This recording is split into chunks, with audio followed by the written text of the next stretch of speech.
Ay, hello, Mesyang. Hindi, I cannot imagine yung sarili ko living in this kind of situation. Philippines is first sa high risk report 2025, which is last year. Ang India at saka Indonesia. Grabe talaga ang issue natin sa flood control problem.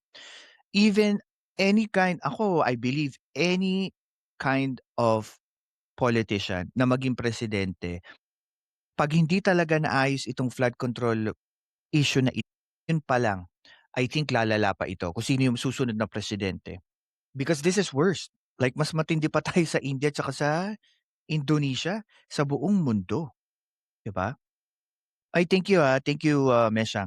Oo nga, dami naapektuhan diyan. Oo, ano lang 'yan, isang city lang 'yan sa Bulacan, it's Hagonoy, Bulacan. Eh, what if pa yung iba, 'di ba, or sa provinces? Okay.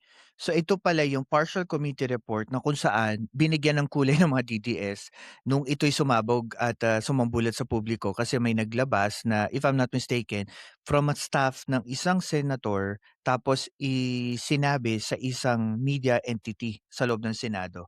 So para napag-usapan, parang there are strong statement at wording na ginamit. So in short, sa pagpapaliwanag ni Senator Ping bilang chairperson, he made it sure na lahat ng members ng Blue Ribbon Committee ay nakapagbasa ng dokumento na nabigyan sila ng pagkakataon para tignan yung substance ng report.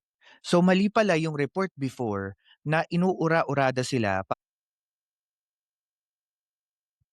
i-affix yung signature nila kasi remember nagkaroon ng signature yung ilang senador tapos binack out nila yung signature nila. And then nagkaroon ng paliwanag dito sa Senator Ping that, because parang hindi pa sila sure or parang may alinlangan sila sa language na ginamit. Pero still, it is partial, hindi pa naman 'to final, 'di ba?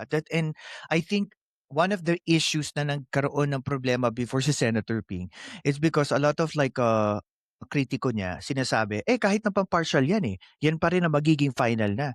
Which is wrong, 'di ba? Kasi tandaan po natin ang isang report ng Blue Ribbon Committee, isang partial na report na kailangan pirmahan ng mga members.